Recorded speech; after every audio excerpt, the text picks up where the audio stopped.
The council chamber was bigger than anything Kelvin Drake had ever seen. It stretched for miles in every direction, with seats rising up in circles like an ancient stadium. But this was not ancient. This was Varix Prime, the center of the Galactic Federation, where hundreds of alien species gathered to make decisions that affected billions of lives across thousands of worlds. Kelvin stood alone on the speaking platform in the middle of it all. He was just one human among creatures that looked like nothing from Earth. Some had too many legs. Some had no legs at all. Some were made of crystal that glowed with inner light. Others were clouds of gas held together by energy fields. They all looked down at him, and Kelvin could feel their eyes on him. Even the ones that did not have eyes in any way he understood. He wore his best suit, the formal uniform of Earth's diplomatic service.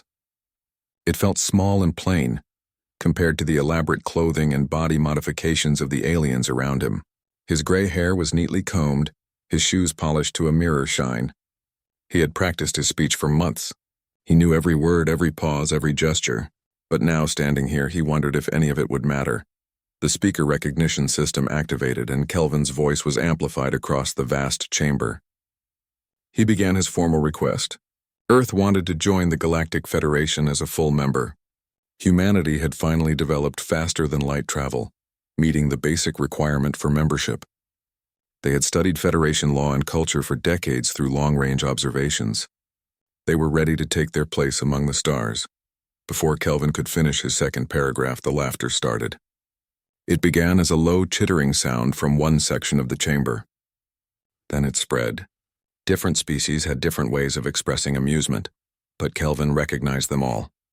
The clicking of mandibles, the flashing of bioluminescent patterns, the harmonic vibrations that his translator rendered as giggles and chuckles. Within moments, the entire chamber was laughing at him. A massive figure rose from one of the front rows. The creature stood at least 12 feet tall, covered in black and red chitinous armor. 6 legs supported a torso that split into 4 powerful arms. Its head was dominated by compound eyes and wicked-looking mandibles that clicked together as it spoke. The translator in Kelvin's ear identified the speaker as High Speaker Zarthex of the Vrexian Empire. The Vrexian's voice boomed across the chamber. He spoke of humanity with open contempt.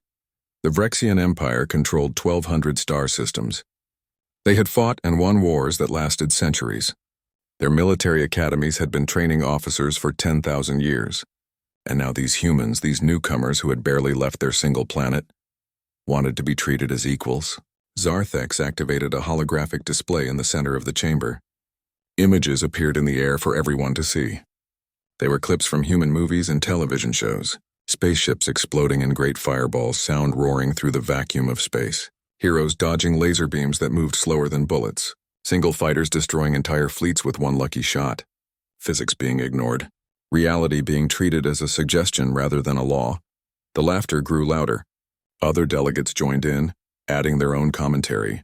One showed human mythology, tales of gods and monsters that humanity once believed were real. Another presented human warfare, pointing out how primitive their weapons were, how inefficient their tactics, how wasteful their strategies.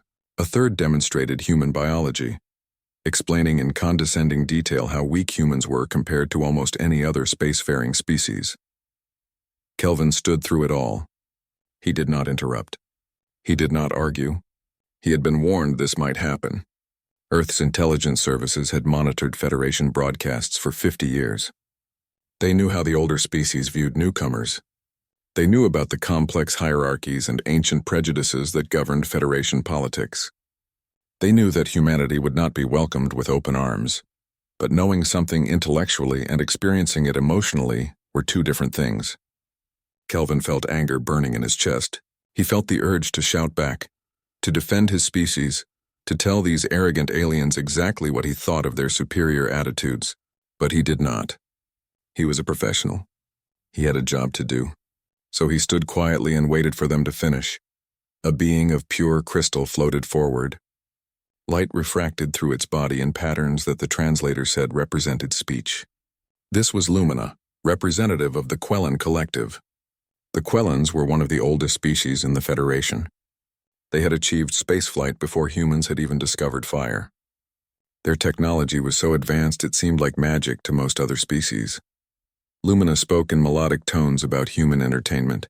She showed more clips, these ones from action movies and science fiction shows. She pointed out every scientific impossibility, every tactical absurdity, every physical implausibility. She suggested that a species whose entertainment was so divorced from reality could not be trusted to understand the actual complexities of interstellar civilization. Finally, after 2 hours of presentations and mockery, the Federation xenobiologists gave their official assessment.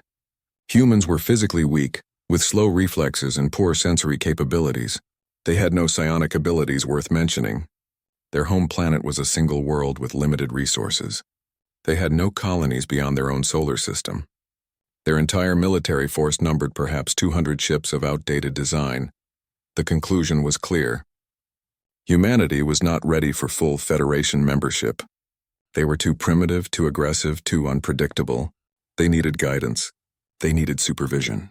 They needed restrictions to protect them from themselves and to protect the rest of the galaxy from their reckless nature. When Kelvin was finally allowed to respond, he chose his words carefully.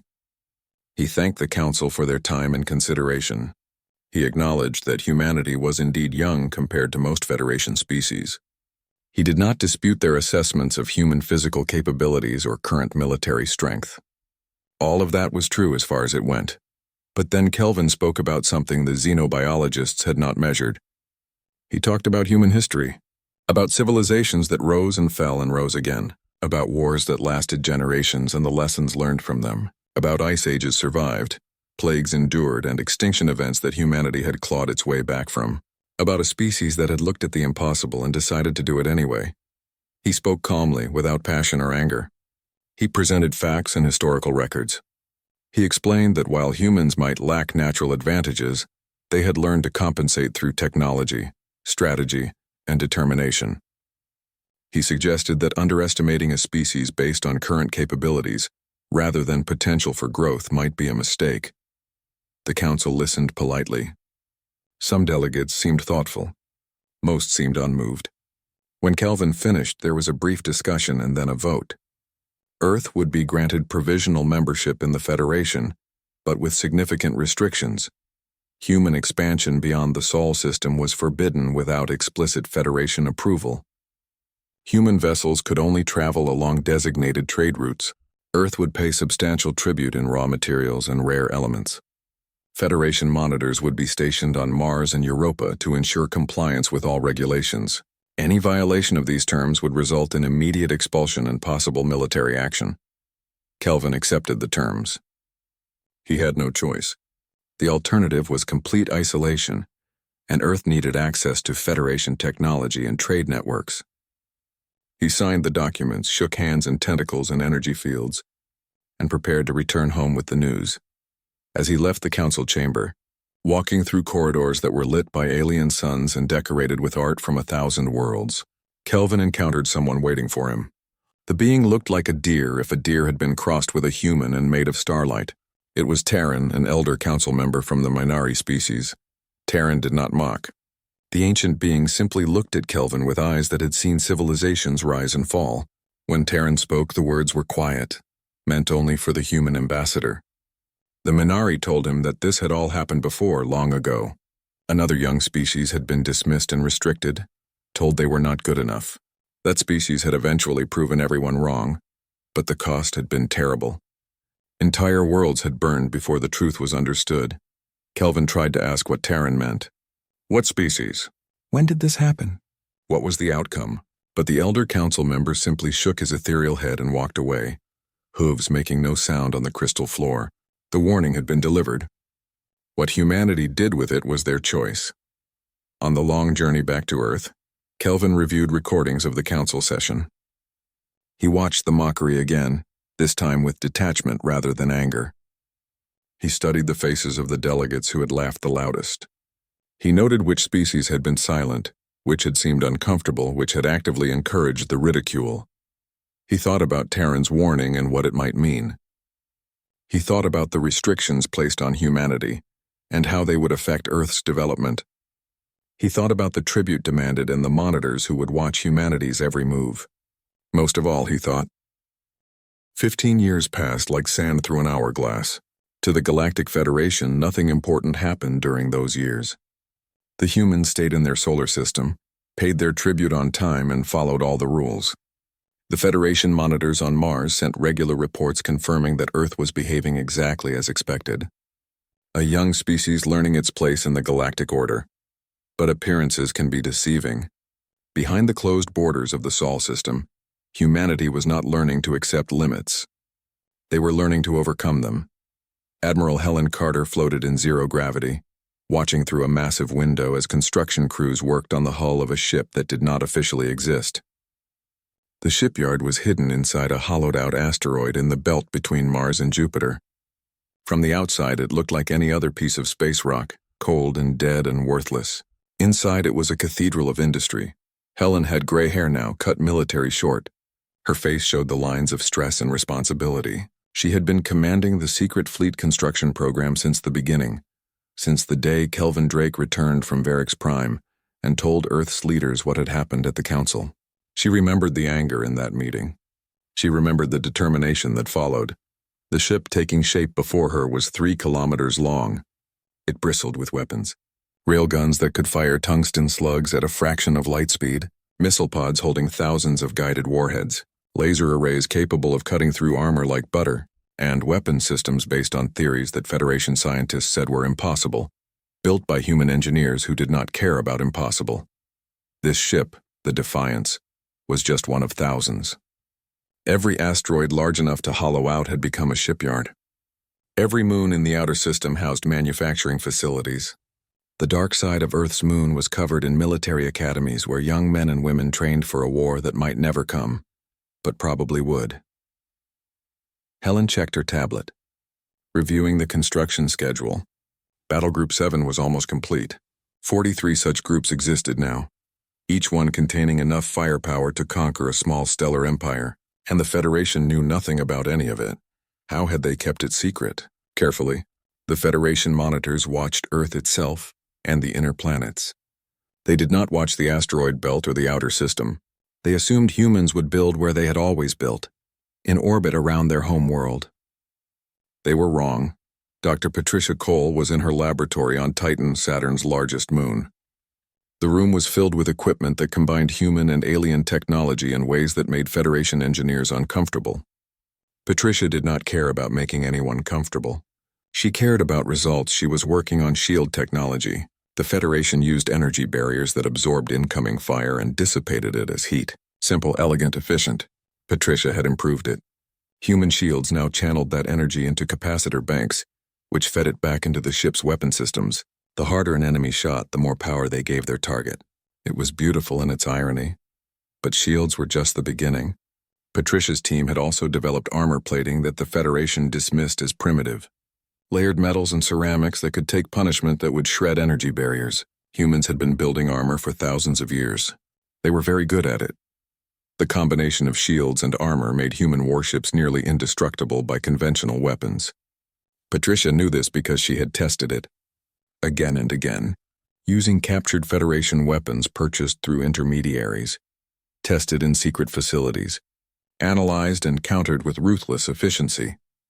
Captain Gregory Hunt stood on the bridge of the Defiance, running another simulation. He was young for a captain, only 35, but he had been training for this command since he was 18. He knew every system on this ship, every weapon, every defensive capability, every weakness that might be exploited. The simulation was a battle against a Vrexian fleet. Intelligence suggested the Vrexians were the most likely to test humanity. Their empire was built on conquest. They viewed other species as either subjects or enemies. Humans confined to a single system and paying tribute would look like easy targets. Gregory watched his crew work. They were efficient, professional, deadly. Each person had trained for years in simulators and mock battles. They knew their jobs perfectly, and they were just one crew among thousands, all equally prepared, all equally dedicated to defending Earth and proving the galaxy wrong. The simulation ended with the Vrexian fleet destroyed. Gregory did not smile. This was expected. The Defiance had been designed specifically to counter Vrexian tactics and technology. Every human warship had, because humanity did not build weapons hoping they would work. They built weapons knowing exactly what they would face and exactly how to win. Meanwhile, billions of light years away in the heart of the Vrexian Empire, High Commander Vectar was making plans. He stood in the war room of his flagship, looking at a holographic display of local space. The area near Earth glowed red on the map, marking it as restricted Federation territory. But Vectar saw opportunity where others saw restrictions. The humans were weak. Everyone knew this. The Federation had confirmed it, and yet the Federation had placed valuable unclaimed systems just beyond human space, systems rich in resources that the Vrexian Empire could use. If the Vrexians established a strong military presence near Earth, the humans would have no choice but to accept Vrexian authority. The tribute they paid to the Federation could be redirected. Human labor could be exploited. The Federation might object, but what could they do? The Vrexians were powerful. The humans were not. Simple mathematics. Vectar presented his plan to the High Command. They approved it enthusiastically. The Third Fleet, 800 warships strong, would move to the edge of human space. They would demand submission. If the humans refused, the fleet would crush their pathetic defenses and occupy Earth. It would take perhaps a week, maybe less. The Vrexian Third Fleet departed 3 weeks later. It was an impressive sight. Hundreds of ships moving in perfect formation through hyperspace.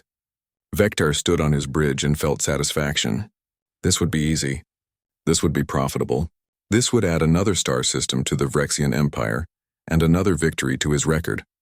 What Vectar did not know was that his fleet had been watched since it left Vrexian space. Human intelligence networks built quietly over 15 years had agents and sensors throughout the galaxy. Long-range platforms disguised as debris and commercial satellites tracked every major fleet movement. Nothing happened in Federation space that humanity did not know about within hours. When the Vrexian fleet crossed into human-monitored space, alarms sounded throughout the Sol system. Not panic alarms, alert alarms. The kind that said the moment everyone had been preparing for had finally arrived. Admiral Carter received the notification in her quarters. She had been sleeping, but she woke instantly. Years of military training made that automatic.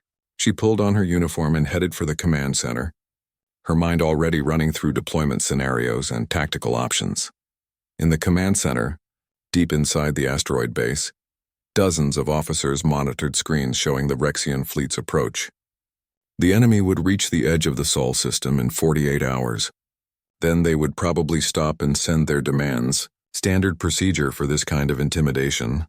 Helen looked at the tactical display. 800 Vrexian warships. It was a significant force. Against the 200 outdated human vessels the Federation knew about, it would be overwhelming. Against the actual human military, it was barely adequate. She opened a communication channel to all battle group commanders. Her orders were simple. Battle Group 7, 12, and 23 would deploy to intercept positions. Total force over 2,000 warships.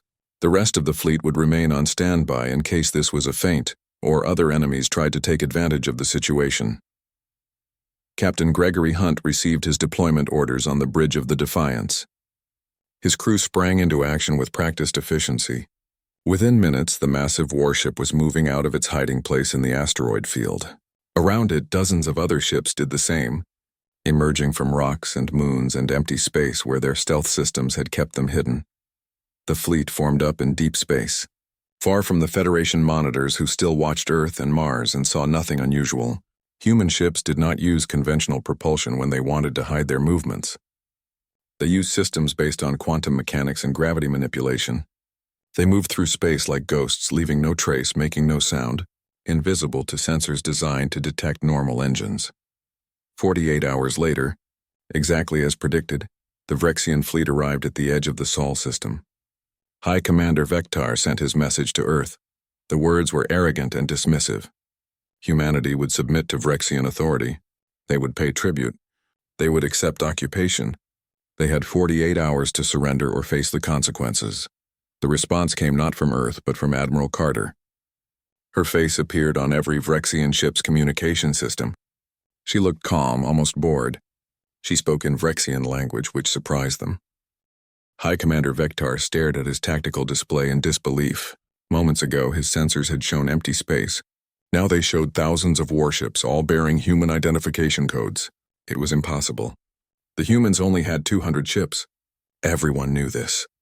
The Federation monitors had confirmed it, but his sensors did not lie.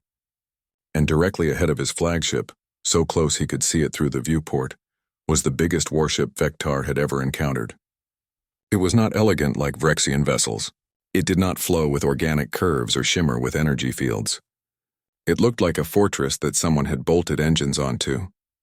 Every surface was covered with weapons, railguns, missile pods, laser arrays, things Vectar did not even recognize. A communication request came through. Vectar accepted it automatically, still trying to process what he was seeing. A human face appeared on his screen. Male, young, with cold eyes that showed no fear. The human spoke in perfect Vrexian language, which was another impossibility. How did they know his tongue? Captain Gregory Hunt delivered his message with calm certainty. The Vrexian fleet would power down all weapons immediately. They would prepare to be boarded. Any hostile action would be met with overwhelming force. He gave them 10 minutes to comply. Not 11 minutes, not 9, exactly 10. Then the communication ended. Vectar felt rage burning in his chest. How dare these primitive apes give him orders? The Vrexian Empire had conquered hundreds of worlds. The Third Fleet had never known defeat. These humans with their impossible ships did not intimidate him. He would crush them and their arrogance together. He opened a channel to all his ships. The order was simple. All vessels open fire. Break through the human formation. Show these newcomers what happened to species that challenged the Vrexian Empire. His weapons officers acknowledged the command. 800 warships charged their energy weapons simultaneously. The Vrexian fleet fired first. Thousands of energy beams lanced out toward human ships. It was an impressive display of firepower, enough to vaporize smaller vessels and cripple capital ships. The Vrexians expected to see human shields collapse and hulls melt under the assault. Instead, something strange happened. The human shields absorbed the energy weapons, but they did not dissipate the power as heat. The defensive fields glowed brighter and brighter, channeling the incoming fire into systems the Vrexians did not understand. Then the human ships fired back, and their weapons were noticeably more powerful than they should be. Patricia Cole watched from Titan as her shield design proved itself in actual combat. The energy from Vrexian weapons was being captured and redirected exactly as planned. Every shot the enemy fired made human ships stronger. She allowed herself a small smile. The theory had worked. Now it was saving lives. The human counterattack began. Railguns fired tungsten slugs accelerated to a fraction of light speed. The projectiles moved so fast they were invisible, just streaks on sensors. They punched through Vrexian shields like the barriers were not even there. The physical impact was devastating. Shields designed to stop energy weapons were useless against solid matter moving at relativistic velocities. Vrexian ships began to die. A destroyer exploded as a railgun slug penetrated its reactor. A cruiser went dark as another round severed its power distribution network. A battleship tried to maneuver away and was struck by 3 rounds simultaneously, its hull splitting open like an egg. Then the missiles arrived. Thousands of them, launched from human ships in coordinated salvos. The Vrexians tried to shoot them down with point defense systems, but the missiles were not following predictable paths. They jinked and weaved, executing evasive patterns that should be impossible for unmanned weapons. Human artificial intelligence guided each warhead, making split-second decisions, adapting to enemy fire, finding gaps in the defenses. 90% of Vrexian point defense fire missed. The remaining 10% hit missiles that simply did not care. The warheads were designed to survive hits from defensive weapons and still reach their targets. When they detonated, they released energy specifically tuned to overload Vrexian shield generators. The technology was 15 years old, stolen from Vrexian databases by human intelligence operatives and reverse-engineered with improvements. Commander Lisa Trent led her fighter squadron through the chaos. The Valkyries, they called themselves. 12 fighters against 800 capital ships sounded like suicide. Against most enemies it would be. Against the Vrexians, who had no real fighter doctrine because they viewed small craft as irrelevant, it was a massacre. Lisa's fighter was small, heavily armored, and terrifyingly fast. She dove through defensive fire that should have vaporized her. Laser beams tracked her but could not keep up with her maneuvers. Missiles tried to intercept, but she outflew them. She reached her target, a Vrexian battleship, and released her payload directly against its engine housing. The bomb was small but powerful, shaped charge technology perfected by humans over thousands of years of warfare. It punched through the battleship's armor and detonated inside the engine compartment. The ship did not explode. It simply stopped, dead in space, all power gone. Lisa was already accelerating away toward her next target. Her squadron followed her lead. 12 fighters crippled 17 destroyers in the first 3 minutes of combat. The Vrexians finally started targeting the small craft seriously, but by then it was too late. The fighters had done their job and were retreating back to their carrier. On the bridge of the Defiance, Captain Hunt monitored the battle with professional detachment. Everything was proceeding according to plan. The Vrexians were fighting bravely but ineffectively. They were using tactics designed for wars against opponents who fought like they did. Humanity did not fight like anyone else. Gregory had studied human military history extensively. He knew about naval battles where smaller forces defeated larger ones through superior tactics and technology. He knew about ground campaigns where determination and adaptability overcame numerical disadvantages. He knew that warfare was not about having the biggest guns. It was about using every advantage, exploiting every weakness, and never giving the enemy a moment to recover. The human fleet was applying all those lessons. While the Vrexians focused on exchanging fire with capital ships, human vessels were targeting specific systems. Propulsion first, leaving enemies unable to maneuver. Communications second, preventing coordination. Weapons third, removing their ability to fight back. It was systematic and ruthless. Vector watched his fleet fall apart around him. 5 minutes into the battle, and he had lost over 300 ships. Another 200 were crippled and drifting. The humans had lost nothing. Some of their shields showed damage. Some armor showed scoring from near misses. But not a single human vessel had been destroyed or even seriously damaged. It was not possible. The Vrexian Empire had fought wars against species far more advanced than these humans. They had weapons that could crack planets. They had shields that could stop antimatter bombs. How were they losing to a species that had only developed faster than light travel 15 years ago? The answer was simple, though Vector would not understand it until much later.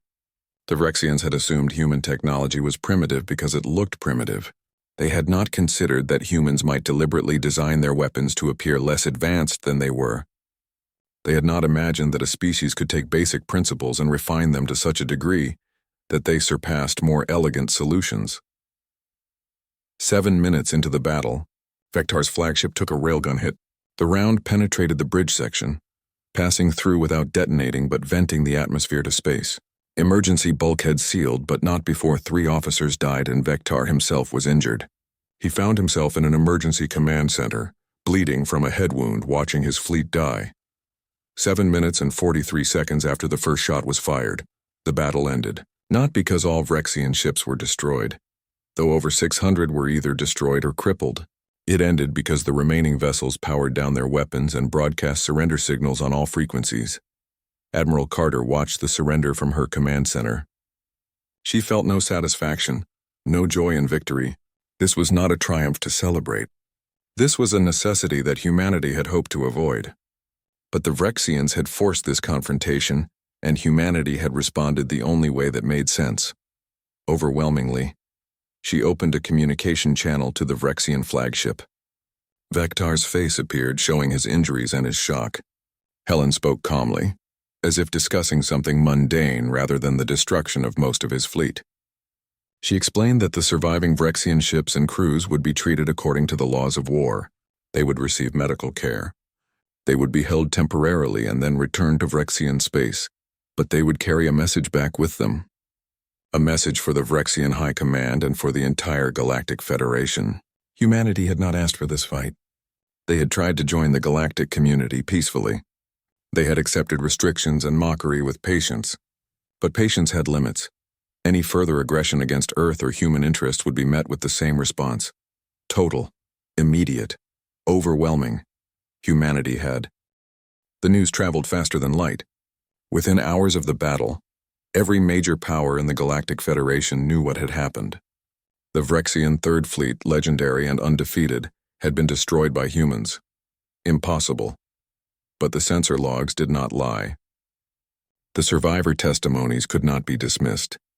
The footage from Vrexian ships showed everything in brutal detail. At first, many species refused to believe it.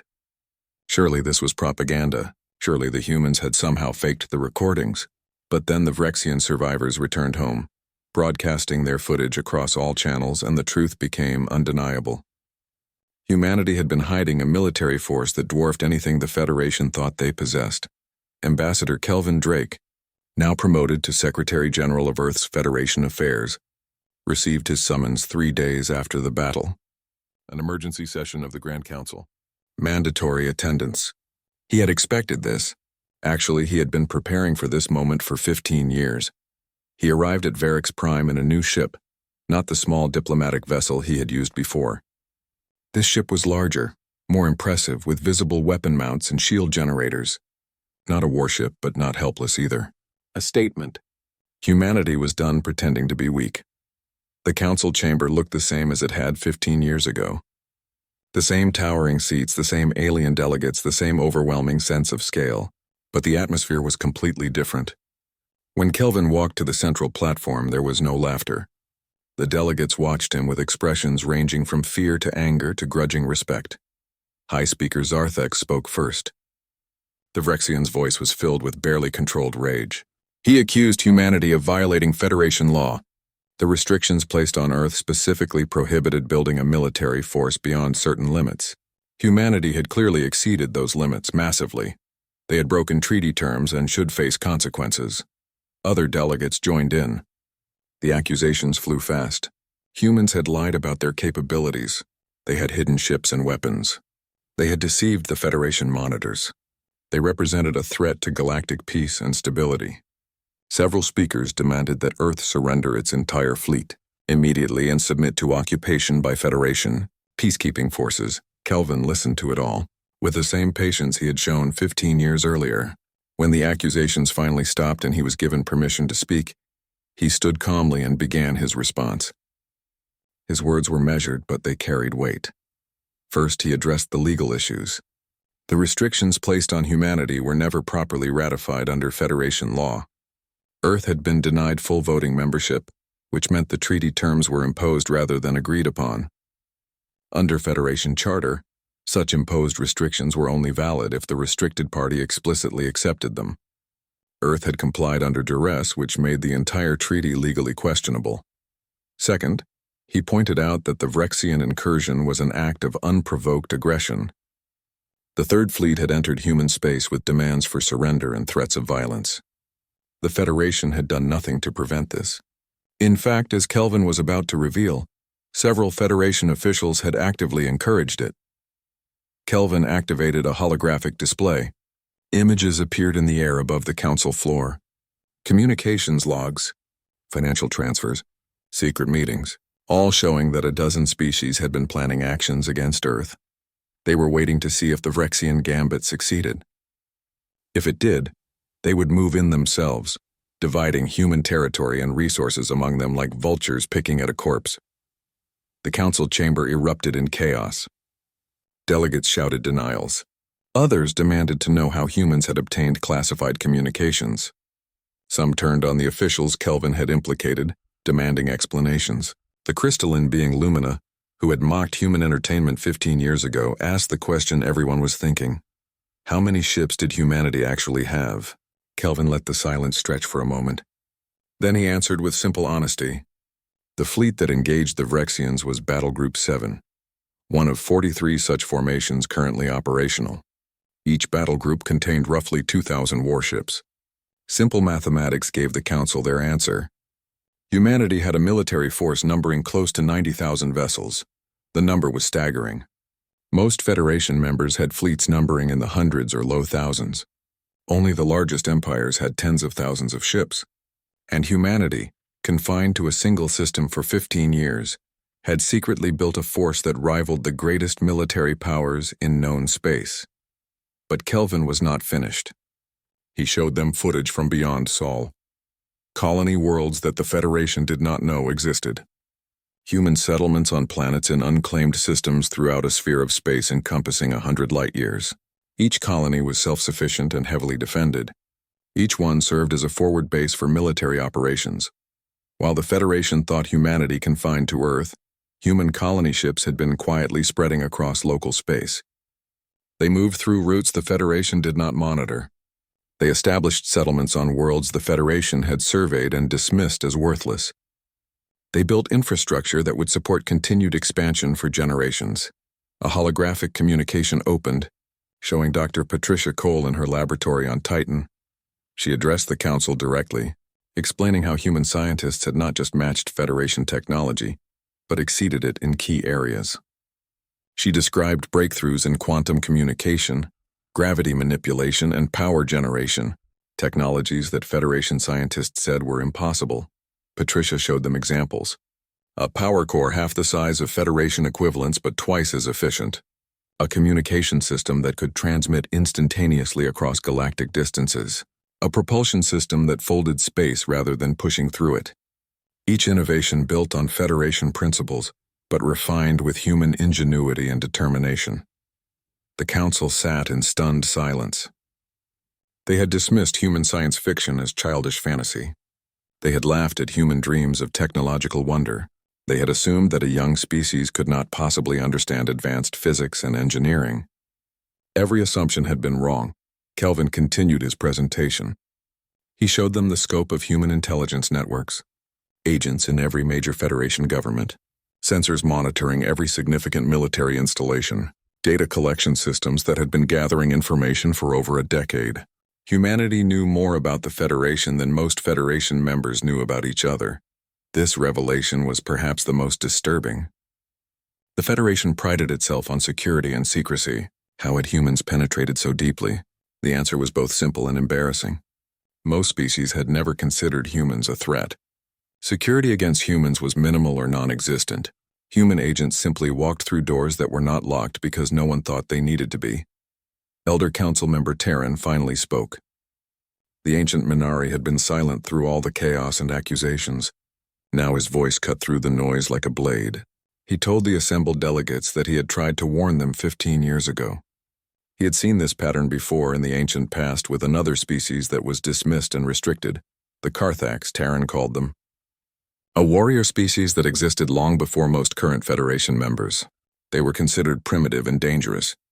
The civilized species of that era decided to contain them, to prevent their expansion, to keep them isolated until they could be properly educated in peaceful ways. The Carthax responded by building a military force in secret. When they finally revealed themselves, they waged a war that lasted 3 centuries and destroyed 17 civilizations. The Carthax themselves did not survive, consumed by their own rage and the devastation they unleashed. But the lesson was clear. Pushing a martial species too far led only to mutual destruction. Terran looked at Kelvin and then at the assembled council. He said that humanity stood at the same crossroads the Carthax once faced. They could choose to be consumed by anger and revenge, or they could choose a different path. The question was what path the Federation would choose in response. The debate that followed lasted for weeks. Should the Federation launch a preemptive strike against humanity before they grew even stronger? Should they accept human power as a new reality? Should they try to negotiate restrictions that humanity might actually accept? Every option was discussed, argued, and analyzed. Meanwhile, human fleets remained on high alert. Battle groups positioned throughout human space, ready to respond to any threat. Colony worlds prepared for possible attacks. Earth itself became a fortress, with defensive installations that could hold off invasion forces 100 times larger than what the Vrexians had sent. Some Federation species tried to build coalitions for military action. They found few willing partners. Most governments recognized that attacking humanity now would be catastrophically expensive, even if victory was possible, and victory was not guaranteed. The Battle of Saul's Gate had shown that human military capability was far beyond what anyone expected. The Vrexian Empire itself, despite its rage and desire for revenge, counseled against further action. Their new high command had studied the battle footage extensively. They understood that they had been... Secretary General Kelvin Drake returned to the Grand Council 6 weeks after his previous appearance. This time he came with a proposal rather than a defense. The chamber was packed with delegates more than had attended in decades. Everyone wanted to know what humanity would demand now that they held the stronger position. Kelvin stood on the central platform and looked around at the assembled species. He saw fear in some faces, calculation in others, and genuine curiosity in a few. He remembered standing here 15 years ago, alone and mocked. He remembered the anger he had felt and the determination that followed. Now it was time to show that humanity wanted more than just revenge. He began by stating what humanity did not want. They did not want to dominate the galaxy. They did not want to destroy the Federation. They did not want to repeat the mistakes of the ancient Carthax, burning worlds out of rage and pride. What they wanted was simple: recognition as equals. Nothing more, but certainly nothing less. The terms were straightforward. Earth would accept full Federation membership with no restrictions. Human vessels would travel freely through Federation space. Human colonies would be recognized as legitimate. The tribute payments would end. The monitors would leave. Humanity would govern itself and make its own decisions about expansion and defense. In exchange, Kelvin offered something unprecedented. Humanity would share its technological advances with any Federation member who requested them. Human military forces would assist in defending Federation space against external threats. Human intelligence networks would serve the common good, identifying dangers before they could destabilize the galaxy. Earth would be a partner, not a conqueror, but there was more. Kelvin proposed a reformation of the Federation itself. The current system allowed ancient species to hold power through tradition rather than merit. This led to complacency and corruption, as evidenced by officials encouraging the Vrexian attack on Earth. A new charter was needed, one that gave all members equal voice regardless of age or size. The new charter would include protections against territorial aggression. No member could attack another without provocation. Disputes would be mediated through neutral arbitration. Resources would be shared more equitably. Young species would not face restrictions simply because they were new. The Federation would become what it claimed to be, a cooperative alliance rather than a hierarchy controlled by ancient powers. The debate was intense. Some delegates loved the proposal, seeing it as long overdue reform. Others hated it, recognizing that their privileged positions would disappear under equal representation. The Vrexians initially refused to even consider accepting human terms, but their position became untenable as other species abandoned them, fearing human retaliation if they continued to support Vrexian intransigence. Slowly, support for the new charter built. Younger species, those who had joined the Federation recently and faced similar restrictions to what Earth experienced, endorsed it enthusiastically. Middle-tier powers, tired of being dismissed by the ancient civilizations, saw opportunity in equal representation. Even some older species admitted that reform was overdue. The vote came 3 months after Kelvin presented his proposal. The new charter passed with 78% approval. The remaining 22% abstained rather than voting against, understanding that active opposition to humanity was no longer politically or militarily viable. The Galactic Federation would restructure itself, transforming from an ancient oligarchy into something genuinely representative. Implementation took time. Old laws needed to be rewritten. Power structures needed to be dismantled and rebuilt. Territories needed to be renegotiated. But the process moved forward with surprising speed. Humanity's willingness to share technology accelerated adoption of reforms. Species that received human innovations became advocates for continued cooperation. 5 years after the Battle of Sol's Gate, Admiral Helen Carter sat in a small cafe on Mars. She had retired from active service, though she remained a consultant for Earth's military. The view from the cafe overlooked the canyon, where she had once overseen the secret construction of humanity's fleet. Now the shipyards were public, no longer needing to hide. Elder Council member Terran joined her at the table. The ancient Minari had become something of a friend over the years since the crisis. They met regularly to discuss galactic affairs and share observations about how the galaxy was changing. Today's conversation ranged across many topics. Terran spoke about the transformations he had witnessed. Human technology had revolutionized medicine for dozens of species. Human agricultural techniques had solved food shortages on worlds that had struggled for generations. Human military doctrine, emphasizing redundancy and resilience over elegance, had been adopted by Federation defense forces. The changes were profound and mostly positive. Helen acknowledged the improvements but reminded Taryn that the transformation had not been without cost. The 15 years of secret preparation had required immense sacrifices. Families lived apart while parents served on hidden construction projects. Entire generations grew up in military academies, trained from childhood to defend Earth. Personal dreams were set aside for collective survival. She explained that many humans carried psychological scars from those years. The constant secrecy, the fear of discovery, the knowledge that one mistake could lead to Earth's destruction. Those sacrifices were necessary, but they were real and lasting. Humanity had paid a price for proving themselves, a price that would affect them for generations. Taryn listened with the patience of someone who had lived for thousands of years. He understood sacrifice. He had seen civilizations pay terrible prices for survival, but he noted that humanity had chosen a better path than the Carthax. Instead of being consumed by rage, humans had channeled their anger into preparation. Instead of seeking revenge, they had offered partnership.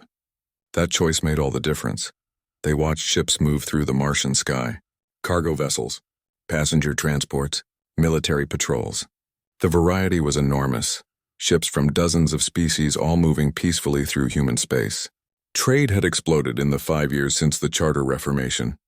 Economic cooperation had followed political reform. The galaxy was more interconnected than ever before. Helen mentioned that a new generation of human explorers was preparing to venture beyond Federation space. The goal was to make contact with civilizations in unexplored regions of the galaxy, but this time humans went as equals rather than supplicants. They went with the confidence of a species that had proven itself. They went with the respect of peers rather than the mockery of superiors.